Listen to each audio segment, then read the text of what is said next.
Hello everyone, in today's quick video I will show you how to open some app settings on your phone with a click on a button. So what I already prepared here is I made activity with one button, which you can see here, open Chrome settings. This button now doesn't do anything.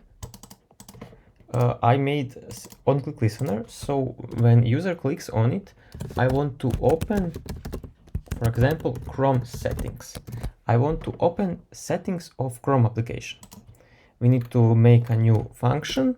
In this new function, what is really important is to know the package name of the app settings you want to open. So for Chrome, it is com Android Chrome. This is the package name, and we need to declare intent.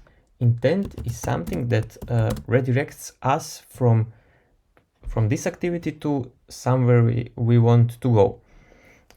So if we use intent, we want to declare settings, this one with android.provider settings, and there is action.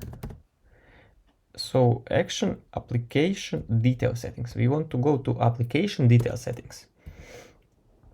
That's the intent. After intent, we need to declare URI.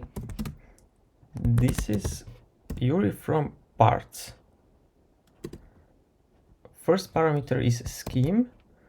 That's package. You need to type this exactly like this. Then the next parameter is our package name. So package name of the app settings details that we want to open. And for the third parameter, you don't need it. In this case, you can just pass null. Okay, then we need to use our intent and data, and set this URI to the data of our intent. And the last step is to start activity with this intent. We can now try to run this project on our emulator.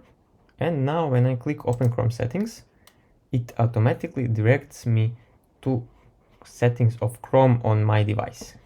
With a back button, we return to our application. What you can also do is, if you want to redirect user to settings of your own app, then you can just use, for example, this activity dot package name. This is our package name of our application. When I run this one more time, in this case, it opens my project. This is my project settings. And it is really simple. That's all you need to do in order to open details settings of any application on your mobile device. Thank you all for watching. If you find this helpful, please subscribe to my channel. You can find a lot more useful content of Android and iOS development, and see you in the next video. Bye bye.